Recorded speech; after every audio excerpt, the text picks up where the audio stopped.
Good morning, everyone.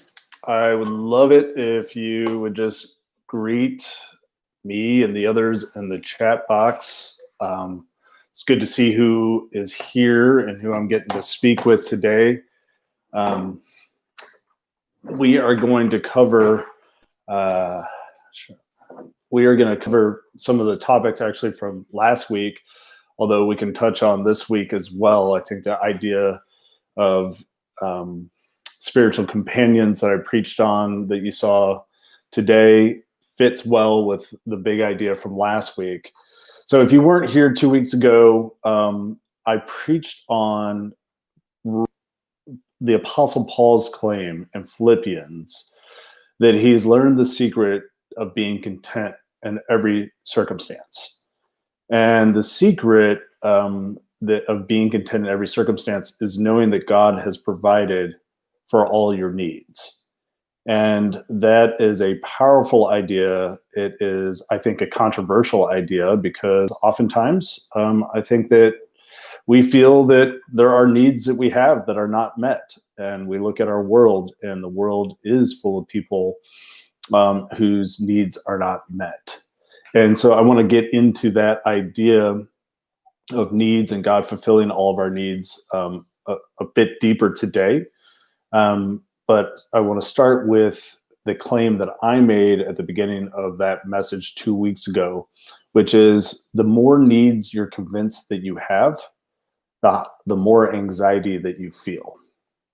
And the idea is that you're convinced that you have certain needs because we live in a culture that has a very sophisticated effort to cultivate wants and then confuse those into needs.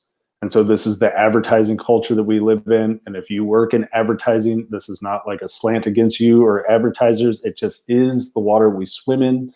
And I think that being aware of it is key. I've done some research on this in the past. Recently, looked some stuff up. The claim that is being made now is that on average, the average American consumes somewhere between 6,000 to 10,000 sophisticated commercial messages a day, and they're subtle. So you see ads when you're searching on Google. It's optimized because, like, if you've been looking at something, then ads will pop up for that, like a vacation or a article of clothing, what have you. And this is big business, and people make a lot of money and spend a lot of money to cultivate those ads and to get them in front of us. And a lot of times we're not even aware of it. And what is an advertisement trying to do? It's trying to cultivate a want. And then if they can be really successful, confuse that into a need. I gave the example of these. I have an iPhone 8 and it works fine. It works great. I mean, the battery life seems like it's starting to struggle, that sort of thing. But overall, it's an amazing machine. Go back 5-6 years ago, we didn't even think you could have something that would do what these phones will do.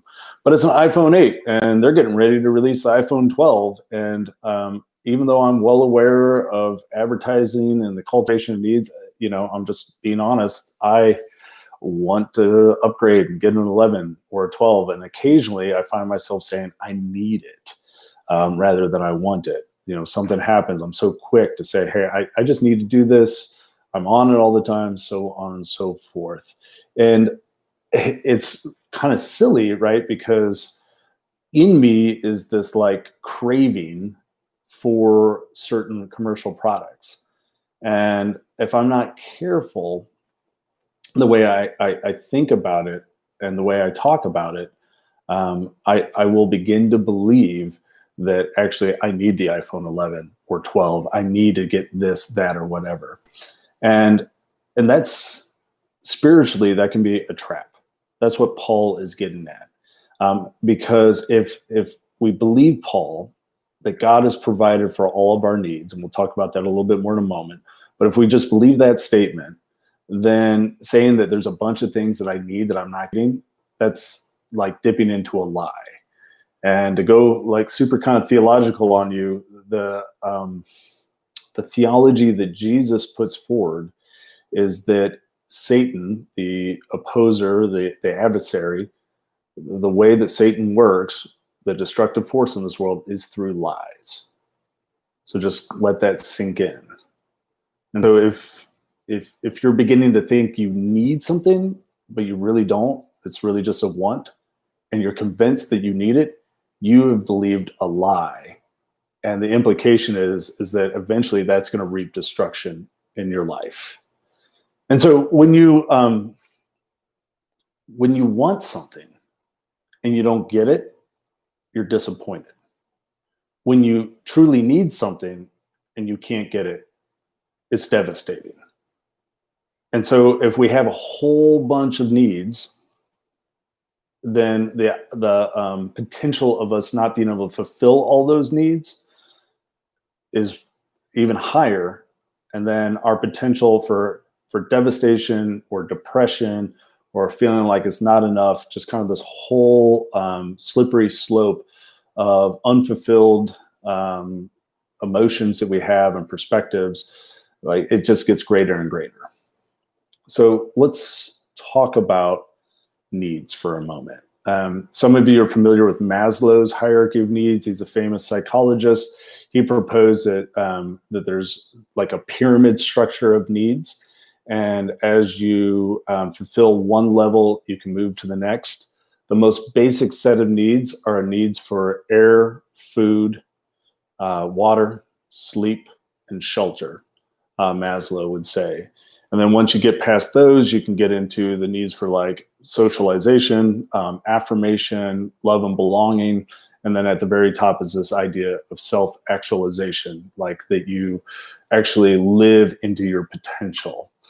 I think that that's super helpful to look at. But what I would say in light of what Paul is claiming is that as Christians, we want to understand that our needs, not our wants, and it's okay to have wants, but our needs are very, very basic. The Apostle Paul writes the letter to the church in Philippi, the letter of Philippians that's in our New Testament, where he makes the claim that I've learned to be content in all circumstances. He writes it from prison. He writes it in relative isolation. His imprisonment in Rome, he's actually able to see people, so it's not as bad. But Paul has been in like a straight up like prison, like cell before. Paul's been beaten. Paul's been shipwrecked. Paul's had the basic things taken away from him, and he's saying, "I've learned the secret of being content in every circumstance, whether I have a lot or a little." And the secret is that God has already provided the things that he needs. What if I was to say I have a need for exercise? I have a need for healthy food rather than eating McDonald's all the time like my kids want to. Wouldn't those be needs?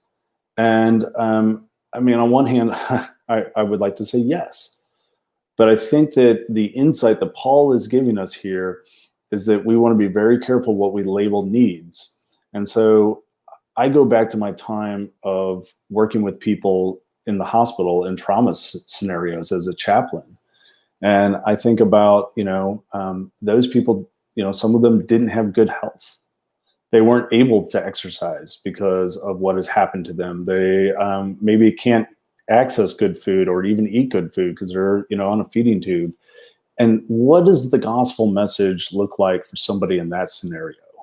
Which is a scenario, truth be told, any of us could land in today, right? A tragedy could strike, and our whole lives could be upended. And all the things we thought we need, we're not able to get anymore. And so what does it mean for God to be sufficient in those moments? And I think that it is realizing that, God has provided this moment, and that what you have in this moment is just what you need. And if you can simplify it and know that what you need more than anything else is assurance that God is with you, and that when this moment ends, when this life ends, what you needed for all eternity has been provided for you. Put that another way, we fear death, the end of this life. It's like the ultimate fear for us human beings. And the Christian gospel is claiming to give us power over death, meaning that we're no longer afraid of it. Because the good news is that God has prepared a place for you and for me in heaven with him. And it's something that we did not earn, and it's something we cannot lose. It's only something that we can receive as a gift because it's been done because of God's character. And so there's a deep sense of assurance that comes when we surrender ourselves to this good news. And so whatever your circumstances may be, you don't need to be afraid, because in the end, God has already prepared and provided everything you need. It's a radical idea. It's simple. It seems almost too simplistic. I have arguments with myself around it. What about my kids, and what about this and that? But what I'm leaning into personally and trying to really understand is that when I believe that gospel and I stop being afraid and stop thinking there's a bunch of things that I need, but rather that, God has provided for me here and now, and for all of eternity, what I need, it just changes the way I experience my life, the way I experience my challenges. It brings the anxiety level down. Now, how we talk about our lives has a huge influence on how we feel about our lives. And so the application that I gave 2 weeks ago was say, I want that rather than I need that. Because the more times we say I need stuff, the more we're convincing ourselves that we need these things. And the greater our needs are, the higher the potential is for anxiety and not just disappointment, devastation. That was something I needed. I couldn't get it. And, when you truly have a need, like if you don't get air or water, it's devastating. It costs you your earthly life. But to simplify and to say, look, my needs are really, really basic. And then I have a bunch of wants, and it's okay to have wants. Some of them are, I think, righteous wants.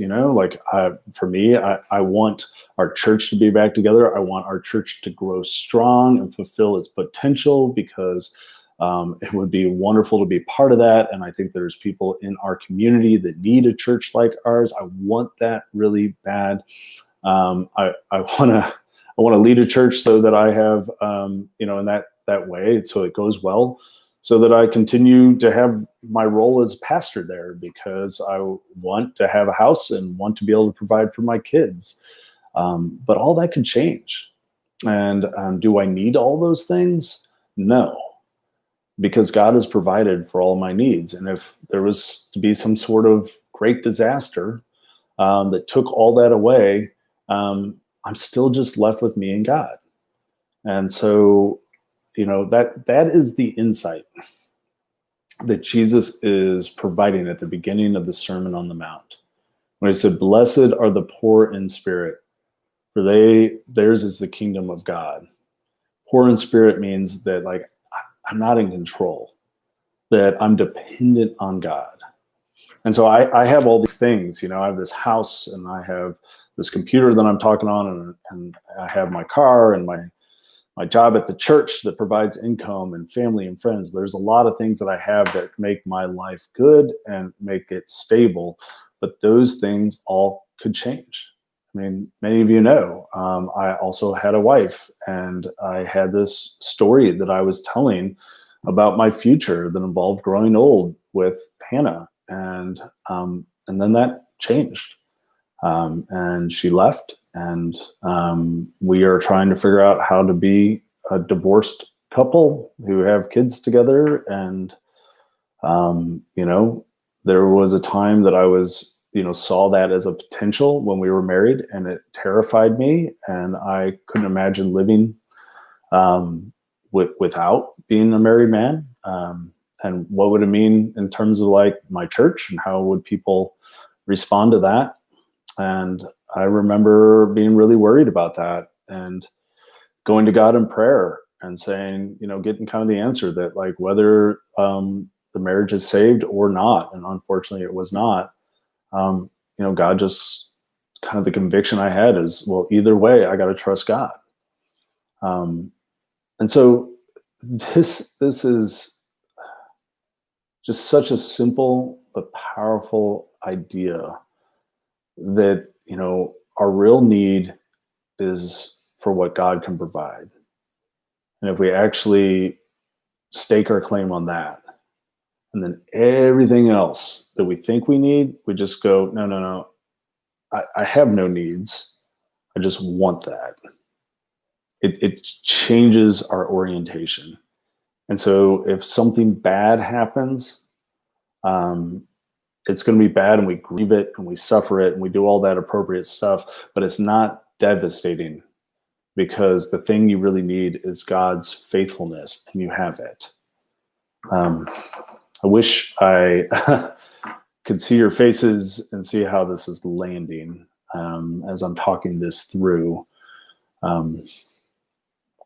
because I think it's important.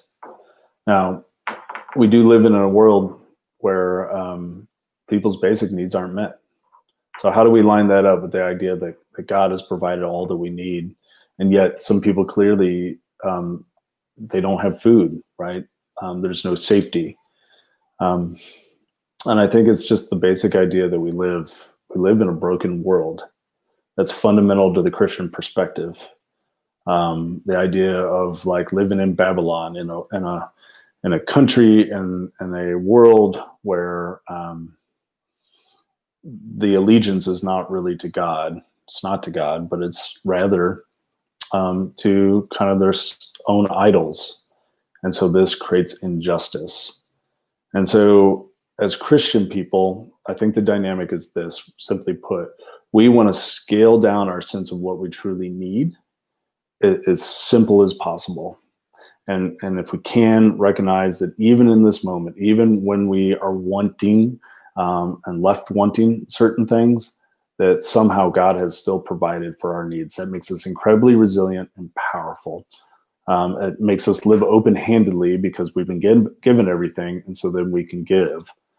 And then we are to be witnesses to God's care and concern for those that don't have their basic needs fulfilled. And that God works through us, right? I made that claim today in the sermon, that God wants to work through you to bless those around you. And so one of the ways that God is fulfilling the basic needs for those that are suffering injustice is through you, me, Christians, followers of Jesus. This is why I love our food pantry. It's so basic, but food is something that people need, and God is working through us. It's just beautiful. The question was posed to me, we all define what our needs are differently, so therefore don't we all have different needs? And I think today I'm ready to make the claim that no, we don't have different needs. We think we do. But while each and every person listening today or that will listen to this, you are unique and created uniquely, we have far more in common than we have different. And what we need more than anything is the gospel. It's the assurance that God walks with us, and that when this ends, that God will be with us. That when we leave this earthly life, it's to go to a good place where God is there, where we are healed, where things are made right. The image that is portrayed at the end of Revelation, where God wipes away every tear. And with that sort of assurance, we can live differently and more simply. And I think that part of being a Christian is actually to become more simple about the things that you think you need, more simple about the things that you truly want, and just scaling that back down. I'm thinking about this teaching that I do with people with couples that are to be married, and it's about the difference between desires and expectations. And what happens, this is an Andy Stanley teaching, of course, he's such a good teacher. What he says is that we come into relationships. So this could be romantic relationships. It could be your relationship with the church, coworker, work, what have you, life in general. But we come into it with a set of desires, things that are hopes, things that we hope will happen. But over time, those hopes and desires, they get transformed into expectations. I hope that people will show up and watch this YouTube live. And there's 8 people watching now. And as long as it's a hope, then it's like it's exceeded. Like, I'm like, wow, that's amazing. I can't believe that's actually happening. Who would even want to listen to this?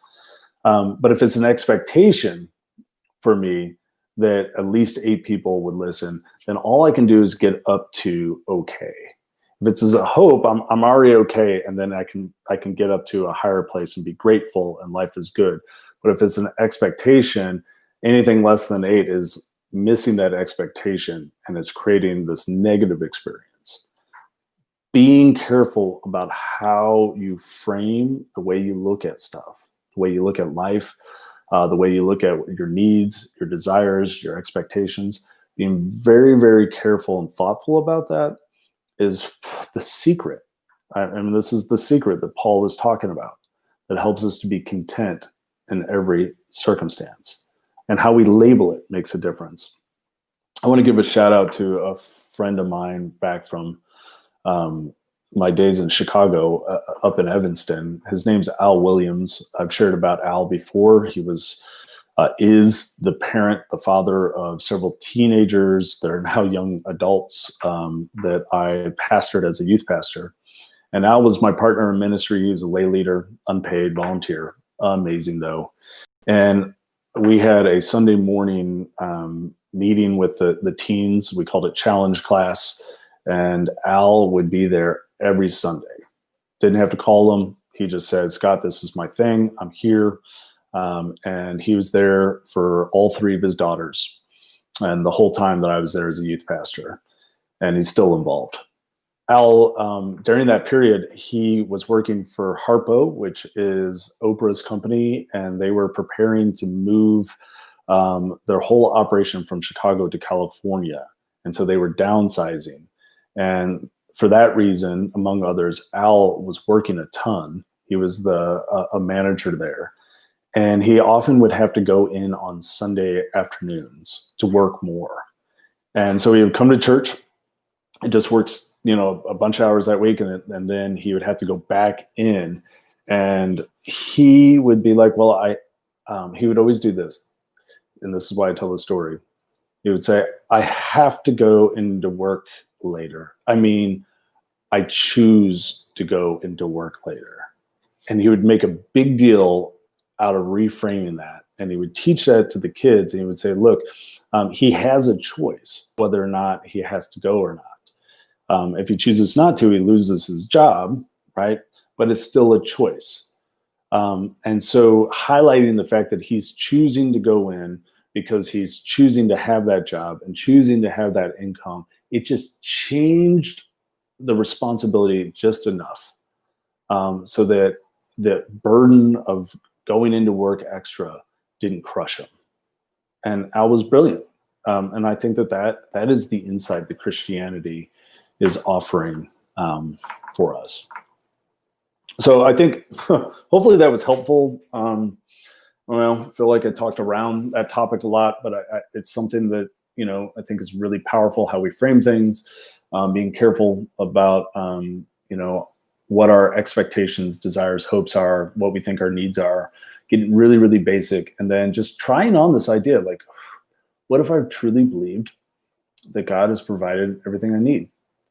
And if things go bad, I'm going to have to trust God. And if things go good, I'm going to have to trust God because God's the provider. And so while my circumstances might change, my standing and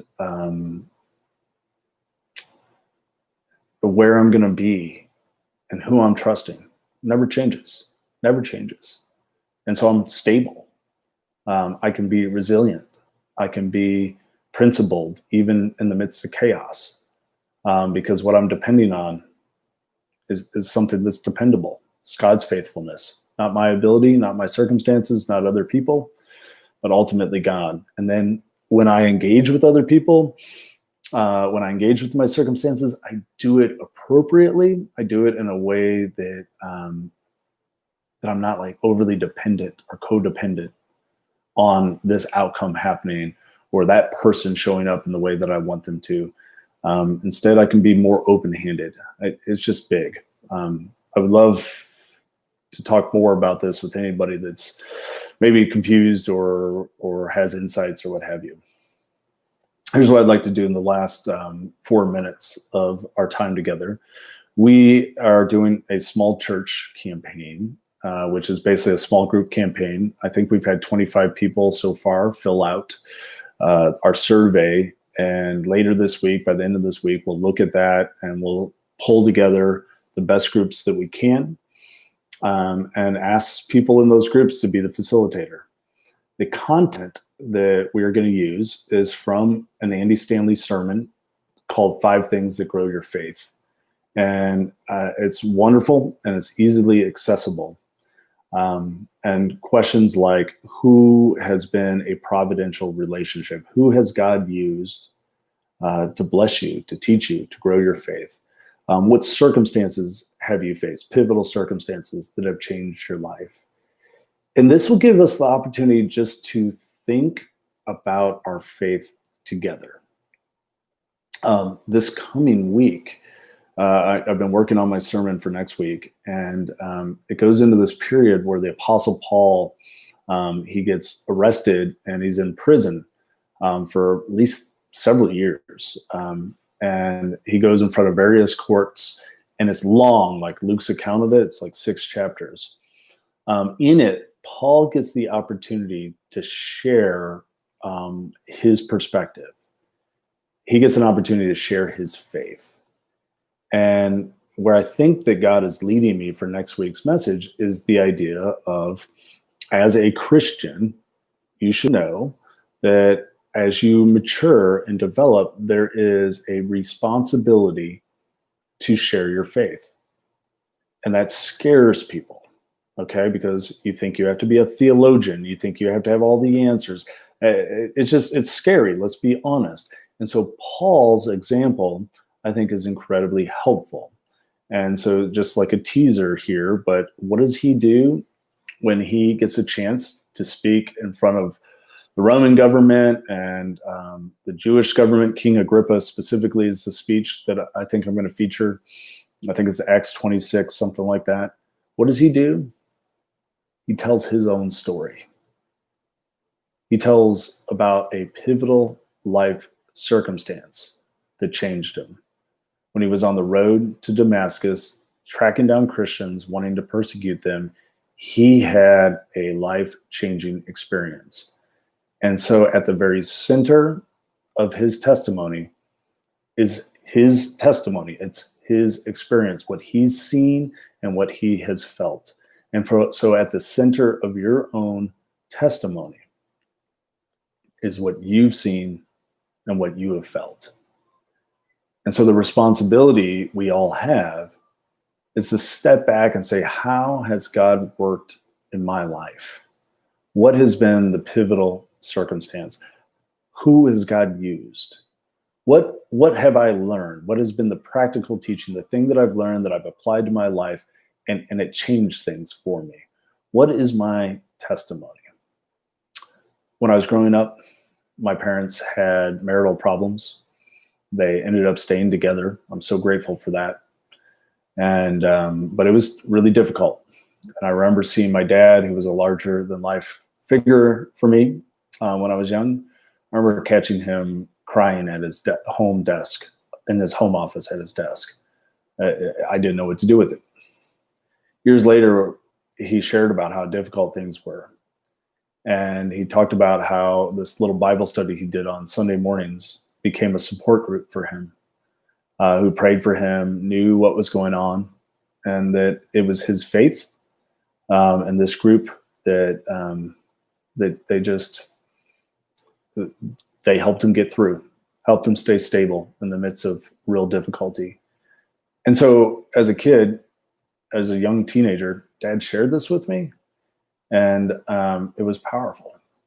I had a lot of questions. I had a lot of doubts. I had, all the things that we all have. But here was this person that I loved and that I've seen live. And he's saying, Scott, what carried me through was my faith. What carried me through was these people who God worked through to lift him up. That was part of his testimony. And I feel it affected me emotionally just sharing that with you. So I hope that you will participate in the small church campaign. And the focus of this is going to be in hopefully a very, accessible way, just beginning to discuss and share and think about how has God worked in your life.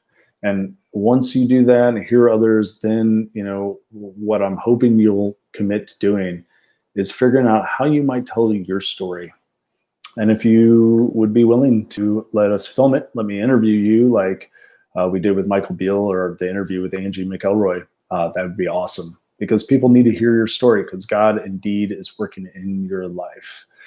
God has provided for all your needs. It's okay to have wants, but as a Christian, it's important to become as simple as possible. Be careful how you think about your life. If you think of things in terms of hopes and desires rather than expectations, it will affect how you feel. And how you feel is important, because if you feel a sense of gratitude for what God has done for you, then God, I think, can really use you to be a light for others. I pray that the good news of Jesus Christ will not be just something you hear, but that's something that becomes part of you and defines you. It makes all the difference in the world. I am humbled that you would spend this time with me. I thank you so much for tuning in, and I hope to see you all in person at some point in time soon. I wish you well. May God's grace and peace and love be with you on the rest of this day, the rest of the week, the rest of your lives. Amen.